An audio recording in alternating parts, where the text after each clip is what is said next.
Hey, you guys. Welcome to Talk About It Thursdays.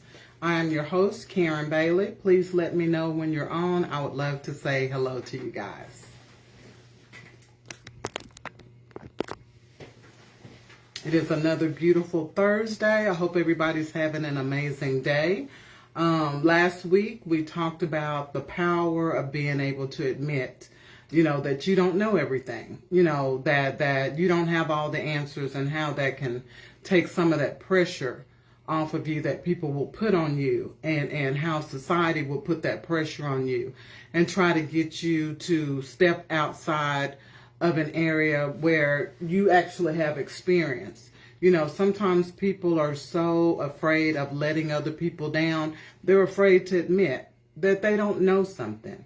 But at the end of the day, you only harm yourself when you pretend to be something or know something that you don't know. So I hope you guys enjoyed last week's The Power of Being Able to Admit That You Don't Know. Today, we want to talk about blind faith, you guys. That came to me a few days ago when I was listening to a worship song. And then one of my friends sent me a message. It was a sermon about how God used Jesus to heal the blind man, and how when he healed the blind man, he sent him away. He wasn't healed immediately. He was healed as he went, but that person had to believe that God was able to do what he had to do. So even though he was still blind, he still believed God, and he still receive the blessing. So you guys, my question to all of us today is, are we really trusting God like we say we are? Or is that just something that we sing about? Is that something that just sounds good? Something we say to people at church, to try to make it seem like we're more spiritual than everybody else? Are you really trusting God's will for your life? One thing I'm learning about my will and God's will, it doesn't always line up. It's not always the same thing. Sometimes what I want is really not what's best for me. And I trust God with that. And now I've learned to pray, God, you know my heart. God, you know what I desire. But at the end of it all, let your will be done. Because I have to trust that his will is what's best for me. And most of the time we treat God like he's a wishing well. We're constantly telling God what we want, how we want it, when we want it. But how often do we say, God, I surrender? How often do we say, God, I want what you want for me. I want the best that you have for me. So that's something that requires putting your pride aside. It requires you not trying to be like everybody else. It requires you truly building your relationship up with God and really trusting God. Hey, Christia. And really trusting God with your life.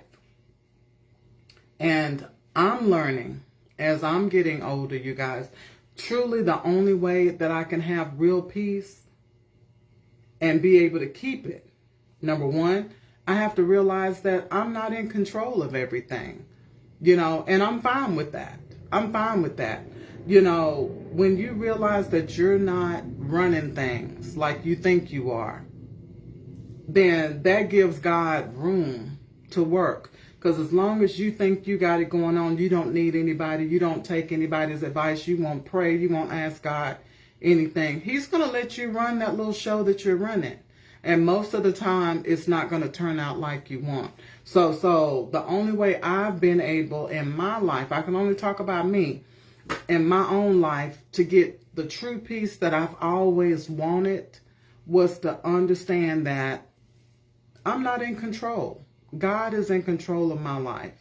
And I have to trust him with that. And I have to know that he knows me better than I know myself. I have to know that he knew me before I was born. I had to know in my heart that he only wants what's best for me. Just like his word says that he wants to prosper us as our soul prospers. He got good things in store for us, but we got to let him take control. Number two, I had to understand and come to terms with the fact that God is on my side no matter who else isn't.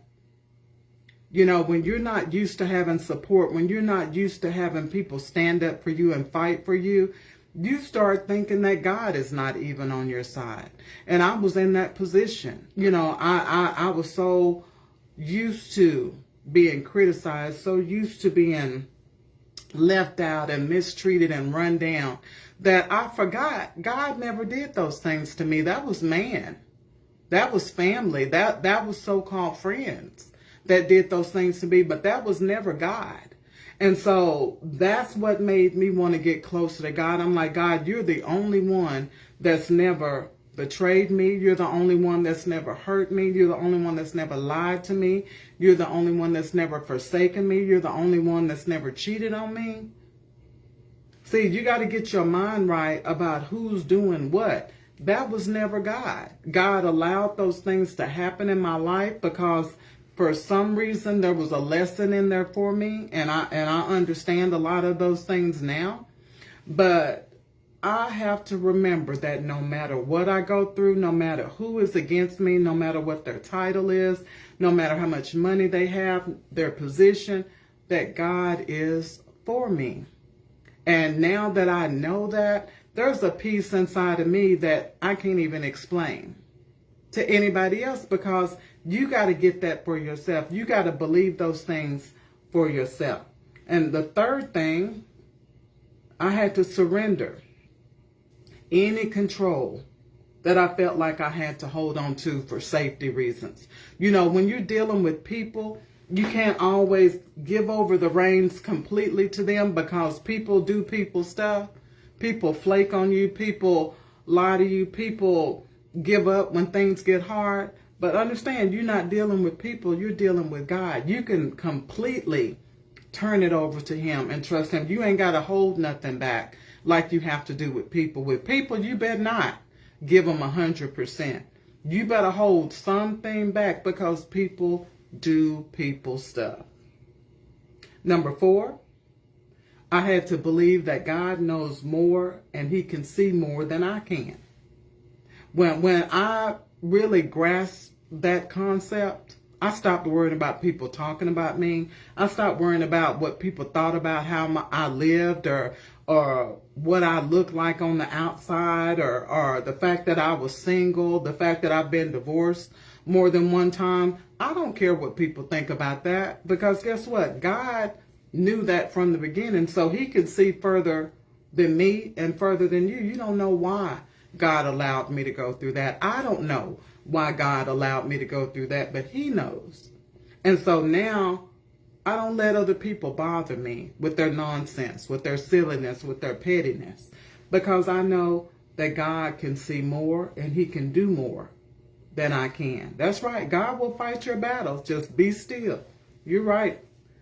And then the way God talks about being the way, the truth, and the light. If you don't believe that, you've got to start over. You need to go back to the altar. You got to understand, God is the answer for all things. And I know that sounds cliche, but when you really think about it, just think about your life and all the things that you survived, that you made it through. That was not you. That was not you. You don't have the power in yourself. You don't have the strength within yourself to have gotten yourself out of some of the situations you got in. I know I didn't. So I know that God had to be the way, He had to be the truth, and He had to be the life for me in order for me to be where I am right now. So those are things I had to come to grips with and come to terms with, so that I could have a peace that God promised us, that peace that surpasses all understanding. You can't explain this kind of peace to anybody else. You just got to get it for yourself. And then let's talk about why God is the way. God is a way maker. God makes a way when there is no way. And I guarantee you, everybody that's watching today has had God make a way when you just wanted to give up. God has made a way when you think nobody cared. God has made a way when you just wanted to lay in your bed and cry. We've all experienced that We just have to remember. We just have to remember who God is. And then with him being a way maker, he guides you in this life if you let him. You got to let God guide you. He does not force himself on you. You have got to allow God to guide you. God is that force that makes the path in the wilderness. When you can't see a way, if you'll go to God, God will direct you step by step how to get out of the situation that you've gotten yourself in. And he provides us with direction and purpose in our lives. But like I say, you're going to have to surrender, and you're going to have to allow him to guide you. And he is the way. And understand what is impossible with man is possible with God. You know, people will try to tell you what you can't do, what's not going to happen in your life. Stop allowing people to speak over your life. God is a way maker, y'all.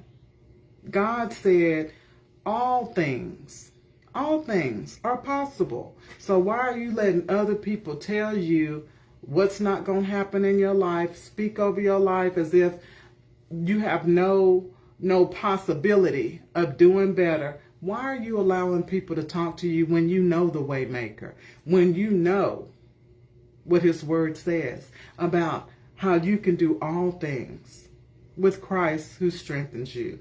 We have to stop being double-minded. We have to either be on God's side or not be on God's side. There is not an in-between.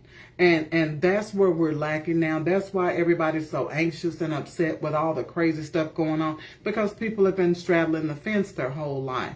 You're either going to believe God or you're not. You're going to have to make a decision. This is decision time. This is time where you decide, am I going to spend the rest of the life that I have left being worried, stressed out, miserable, complaining, being sad, being depressed? You have a choice. The way maker is there. You just got to choose to allow him to guide you. And Jesus is the only way to God, period. I don't care what anybody else tells you. He is the way to God. So let's talk about how God is the truth. Okay?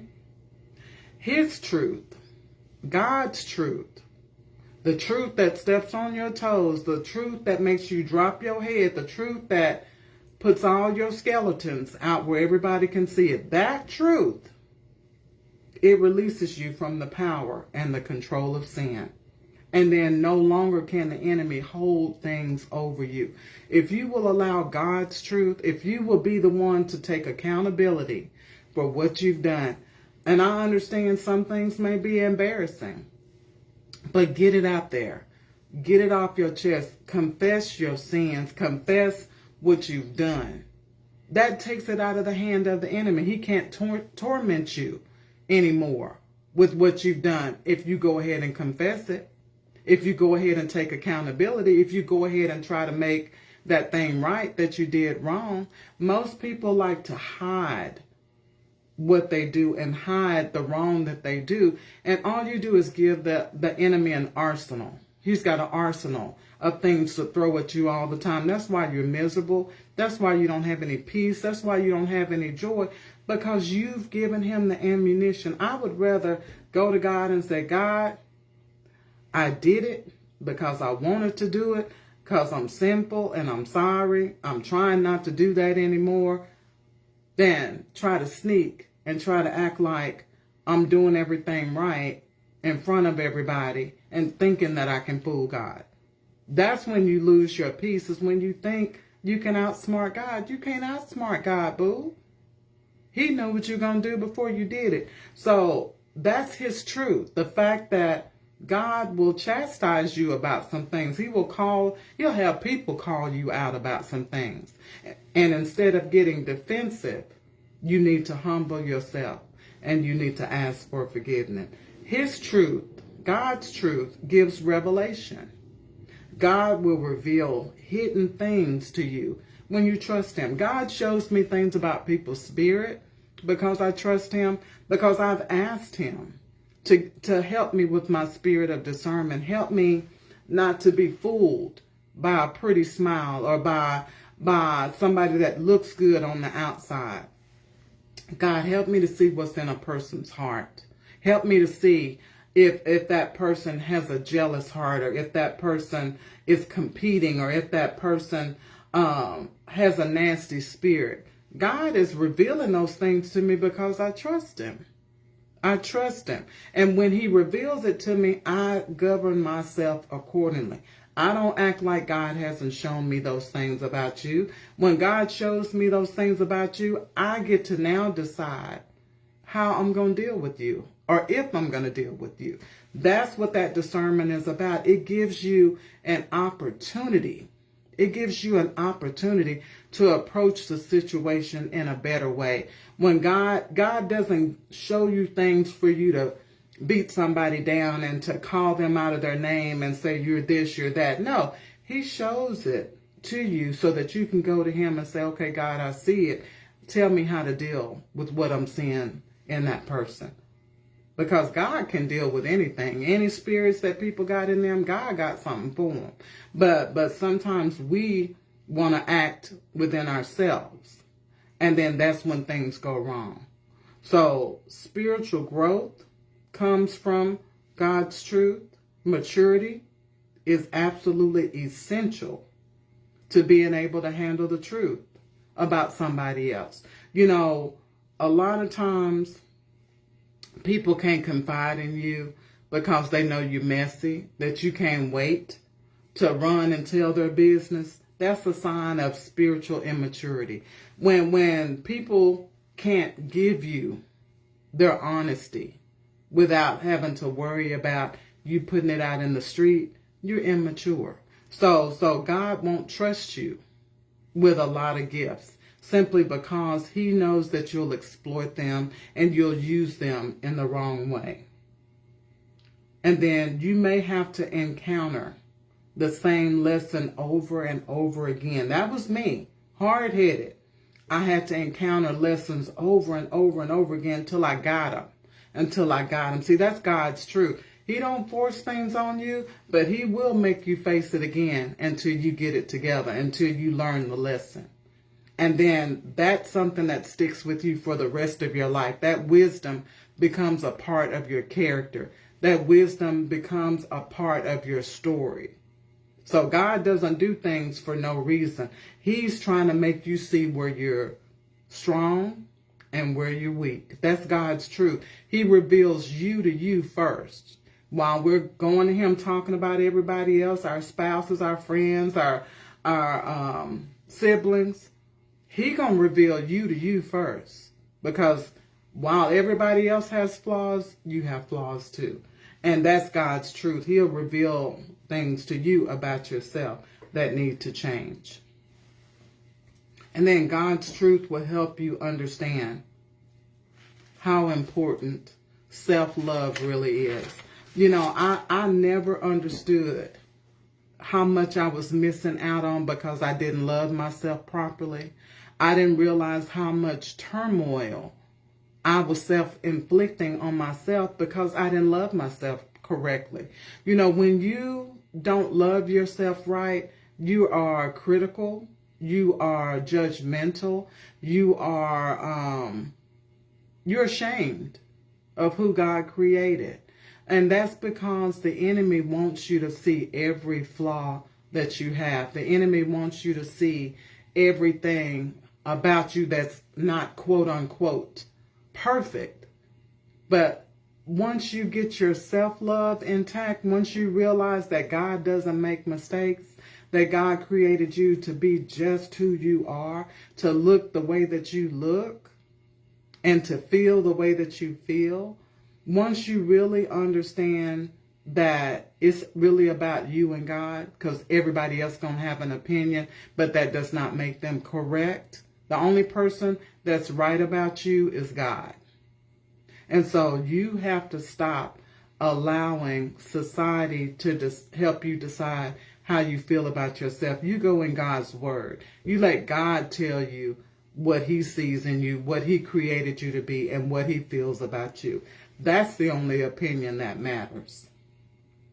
And then God's truth will show you that everything changes but him. God is steadfast. He is the same God today, yesterday, and forever. His truths will last throughout the end of time. He doesn't change his mind about you. He doesn't change his mind about his word. He's not wishy-washy. If he says it, then that settles it. And then let's talk about how God is the life. How is he the life? Living in God's will. I'm going to tell y'all something. And that doesn't mean living a perfect life. That's where people get it twisted. That's where church get it twisted. That's what they try to preach to you, that you have to live this perfect life. There's literally nobody on this earth that does everything they're supposed to do, that acts the way they should 24/7, that doesn't have a little envy in their heart, that doesn't get jealous sometimes, that doesn't get mad, that doesn't say a curse word. They can lie and tell you they don't. Let them stub their toe. Let them hit their finger with a hammer and watch what words come out of their mouth. You know, people kill me with all this fakeness and acting like they don't make any mistakes. Living in God's will is not about not making mistakes. It's about making mistakes and learning from them. That's what I have experienced when it comes to God's will. I'm allowed to make my mistakes, but he expects me to get the lesson. He expects me to turn that thing around. He doesn't expect me to keep doing the same stuff all the time over and over again, because he knows I'm smarter than that. So, living in God's will, his way, is perfect. It's refreshing. It's trustworthy. It's right. And it's enlightening. When you can forgive yourself, knowing that God loves you enough to forgive you, you can live in peace. You can live in peace, and you can actually enjoy your life without feeling bad about yourself, without being ashamed of who you are. Living in God's will is not about doing everything right. Don't let people tell you that. Because behind closed doors, I used to be married to a pastor, y'all. Behind closed doors, baby, I needed a camera. We could have had a reality TV show. Okay? So don't let these people fool you into thinking that they walking upright all the time. Nobody does that. Our word in the Bible says that every man sins and falls short of the glory of God. That's coming from God's mouth. So who can argue with that? So give yourself a break. Make your mistakes, but learn from them so you don't have to live a life of one mistake after another. Grow from your mistakes. And then God's way is not only all of the things I told you, perfect, refreshing, trustworthy, right, and enlightening, but it's also God meets you where you are. You know, I used to get so upset, you guys. I'm going to get on my soapbox about these people at the church, because I've worked in pretty much every area of the church. I've been a doorkeeper. I've been an usher. I've been a deaconess. I've been a choir member. I've been on, I probably said usher board. I've been associate pastor's wife, and I've been a senior pastor's wife. So I'm going to tell y'all something. I have never seen more judgmental people in my life. And people would come to church looking for something. And because they weren't dressed a certain way, or because they didn't look a certain way, they were not treated right. From what I saw, not treated right. And that used to burn me up, because all of us got it, or supposedly have what we need. We've got our relationship with Christ. How dare you block the way for somebody that's trying to get to where you are? And that's what was happening. Sick people that been out on the street doing their thing, they tired, they don't want to live like that anymore, just because they didn't have the right attire, because her dress was too short, because his pants didn't look right. You know, you got people looking you up and down, making you feel uncomfortable, judging you. And that used to burn me up. And I used to be so frustrated about that, because if any place you should be able to come as you are when you go to the Lord's house. But see, people take on the church like it's their house. That's the problem. A lot of these congregations and pastors, they treat the house of the Lord as if it is their personal house. And then that's how they treat people. And I never could agree with that, and I never would agree with that. So just understand, God meets you where you are, whether he has to come to a whorehouse, whether he has to go to a drug den, whether he has to go inside a prison wall. He's going to meet you where you are. All you got to do is accept him. All you got to do is cry out to him. See, he don't give a dang about a fancy building. He don't give a dang about chandeliers. He don't give a dang about attire. And those are the things that people look at. Yeah, they can be real mean and nasty. Yeah, people look at the outside, but God looks at the heart. Your heart is what matters to God. He could care less about what you wear. He could care less about your hair. He could care less if you don't smell good. God doesn't care about that. Your heart is what matters to him. And that's what's supposed to matter to us.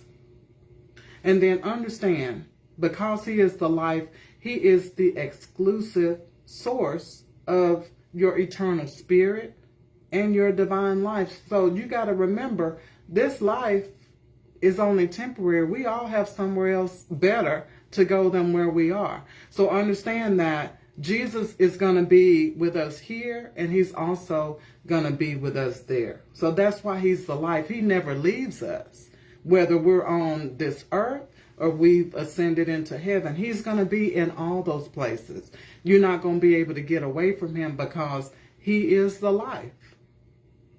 And then he brings life and rebirth that leads to a better life. You know, a lot of times when you make up your mind that you want to stop doing some things that are hurting you, the enemy will put so much temptation in front of you because he wants you to think that you're missing out on something.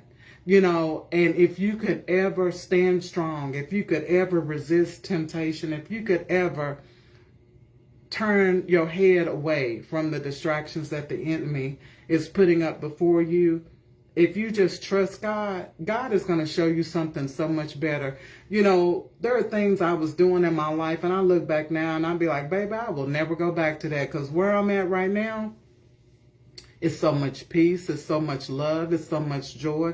But when you don't know any better, sometimes you get a little scared of the unknown. You've never not done this certain thing that you were doing that was making you feel good, that you thought was making you happy.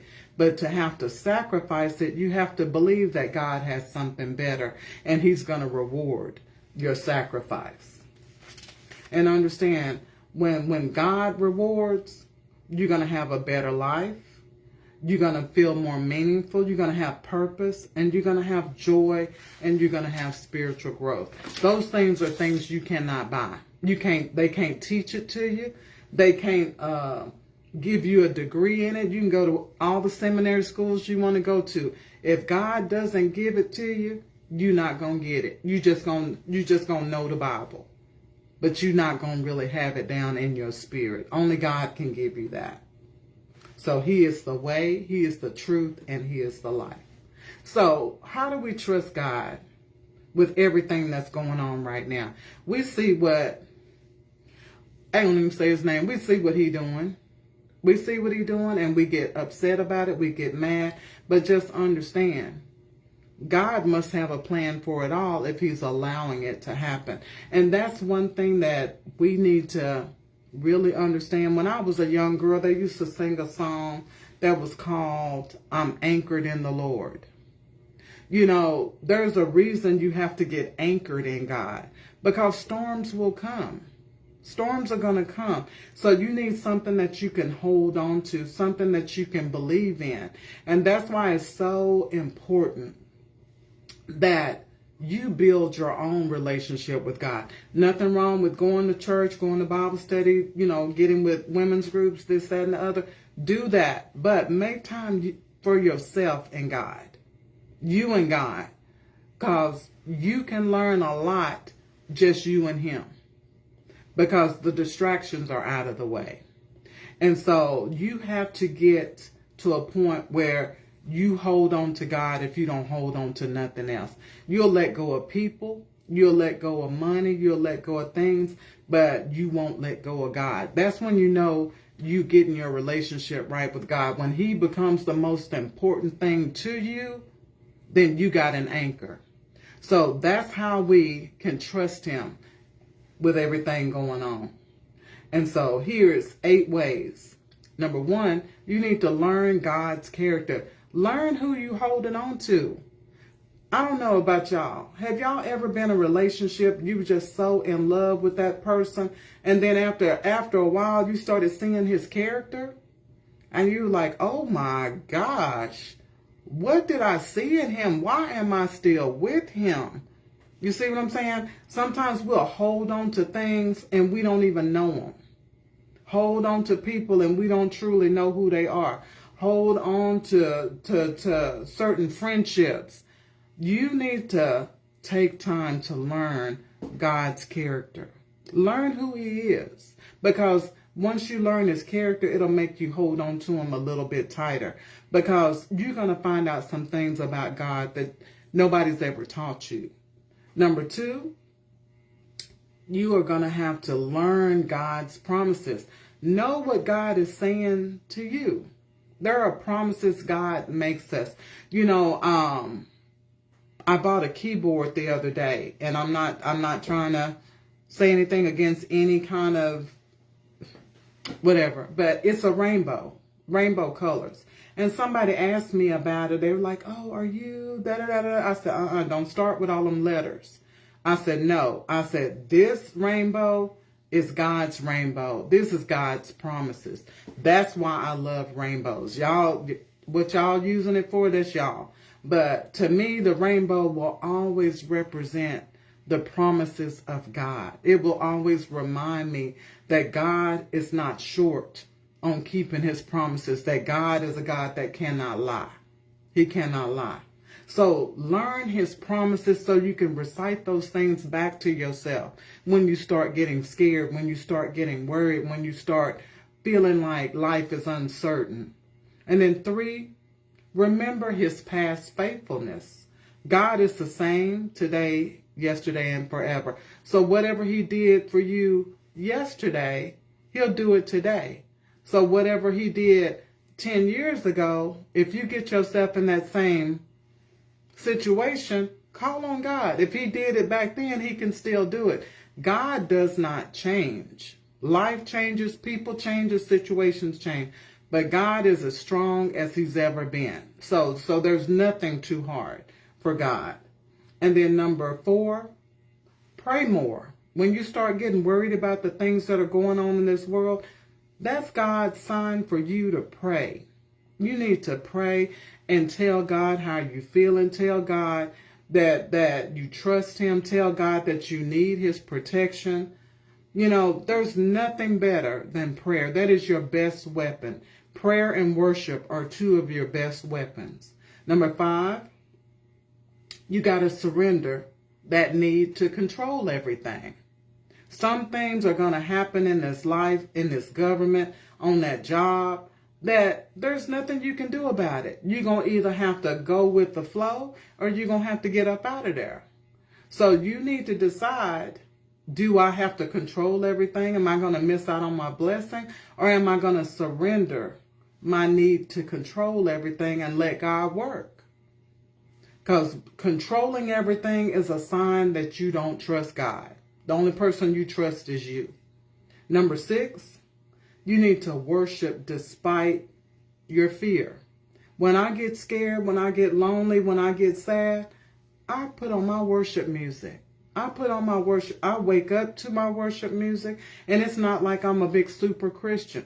I just know where my peace comes from. I know how to prepare myself for the day. And when you find something that works for you, you keep with it. Because I found that waking up in the morning turning on my worship music while I'm getting dressed, while I'm fixing breakfast or coffee or whatever.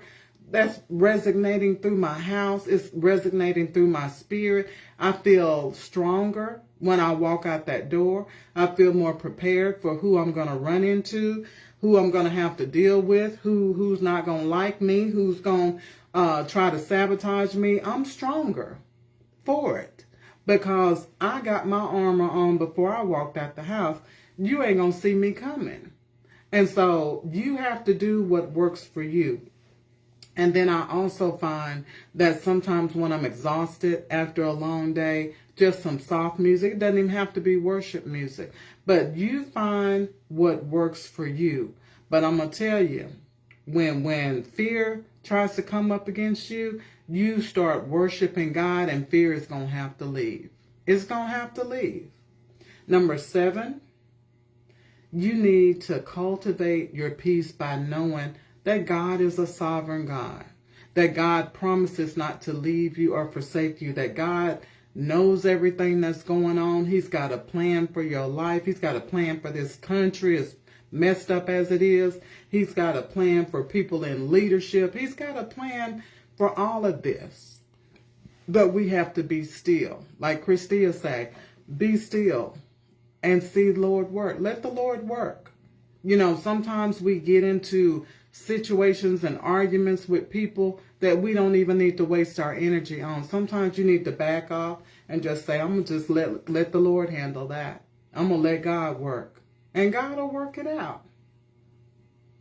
And so the last thing, number 8, is spend your time, connect yourself with people that actually believe God is able. I'm not saying you got to be with a church group or nothing like that, but get around somebody that's positive, that's uplifting, that believes God is who he is, that can give you a word, that can uplift your spirit and raise your head. You know, everybody can't do that. Sometimes you'll start telling somebody about something, and then by the time they get through with they woe is me and joining in on your pity party, you wish you had never talked to them because you felt worse now because you talked to them. Stop connecting with people like that. If they can't lift you up in a troubling time, you need to limit your time with that person. You really do. Because nobody needs to join us in our misery. They need to help us get out of our misery. And so our job is to strengthen one another in love. So let's talk about what blind faith means. Number 1, trusting God when it feels scary. Number 2, trusting God when it doesn't look good. Because sometimes you're trusting God and you're like, things are getting worse. They're not getting better. Number 3, trusting God when it hurts, when you got to go to bed crying yourself to sleep. And you say, I still trust you, Lord.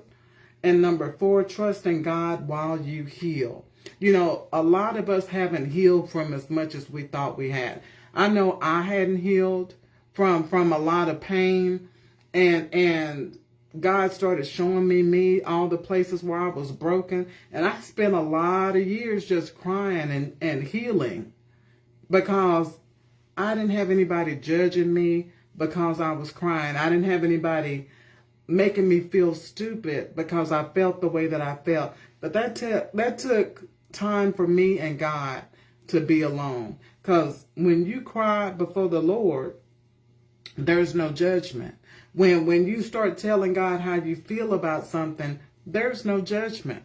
There's no embarrassment to it. And until you get those things up out of you, you will not heal. So a lot of times we got to trust God, even through the tears, even through the confessing how you don't like this and how this made you feel and how you're still hurting and how you don't want to go through that again. You know, I said all that stuff to God. I don't want to go through that again. I'm tired. Da, da, da, da, da, da. Why you let me go through that? I did all of that. And then at the end of it, it was, but I trust you.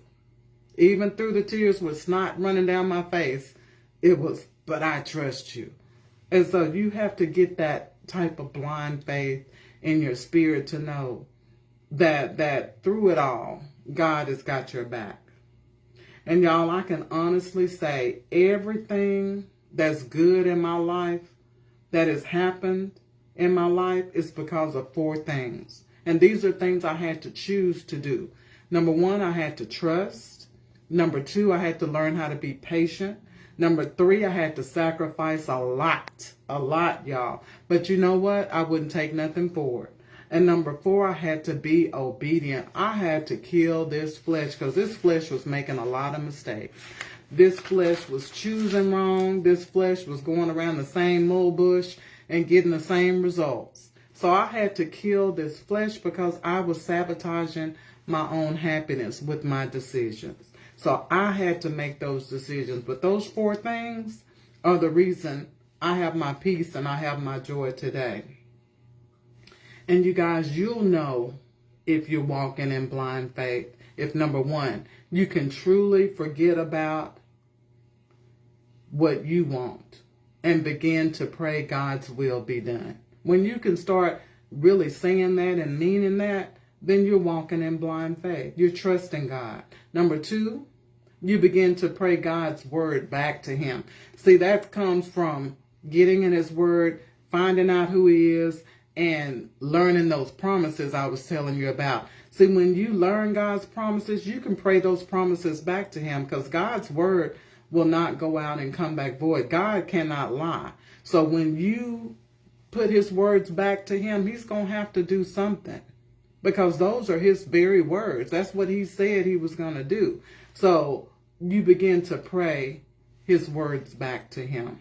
Number 3, you are not moved by everything you hear and everything you see. You know, drama will not entice you anymore. You will run for peace before you'll run to go hear about some drama. You don't want nothing to do with it. You ain't got time for it because you begin to value. This is the last thing. You realize how valuable your peace is and how important it is to protect it in your walk with God. And then I skipped over. But the next one is you find yourself turning things over to God and getting your rest. You're not staying up all night worrying about stuff anymore. When you have blind faith, you pray about it, you lay down, and you can actually go to sleep. And then the last thing, you'll be quick to hear, slow to speak, and even slower to anger. You know, when I started really trusting God, it takes a lot for you to piss me off now. It takes a lot for me to let you get up under my skin now. Because I'll walk away from you laughing because I know who got me. I know who I belong to. You don't know who I am. And so the fact that you don't know who I am is funny to me. Because you keep messing with me, you're messing with God. When you're God's child, when people hurt you, when people mistreat you, when people take advantage of you, they are doing these things unto God. And God will repay. God will repay. You'll stop worrying about getting revenge on people when you start really trusting God. You know, everybody, I can honestly say, that hurt me and that never were sorry about it, they went through some stuff in their life. I don't try to keep up with it. I still hear about it. But I didn't have to get revenge on them. God will handle people that try to mishandle you. And you have to trust him with that. And my final thought, you guys, is it all starts with a grateful heart. Everything is about a grateful heart. And just remember, the enemy is going to try to make you afraid and make you worry. But remember, he has no power to stop what God is doing in your life. He does not have the kind of power to do that. Jesus defeated him. He cannot stop what God is doing in your life. But what he does do, he'll cause distraction. He'll cause chaos in your life. And then you can't enjoy the things that God is doing in your life. You won't be able to enjoy the journey. You'll spend 24 hours of a day complaining instead of being grateful for having your life, your health, your strength. But you'll spend that day moaning and groaning and complaining about what you don't have and who did what and who don't like you and blah, blah, blah. That's the stuff he does. He can control that, but he can't stop what God is doing in your life. So understand that. Your worship is your biggest weapon against the enemy trying to throw distractions in your way. That's why I say, wake up in the morning with a praise on your lips and understand that that day was a gift. You were not promised that day. Quit taking your days for granted. People are leaving here left and right, young and old. So understand that every day that you're given is an absolute gift, and you need to be grateful. You need to be grateful.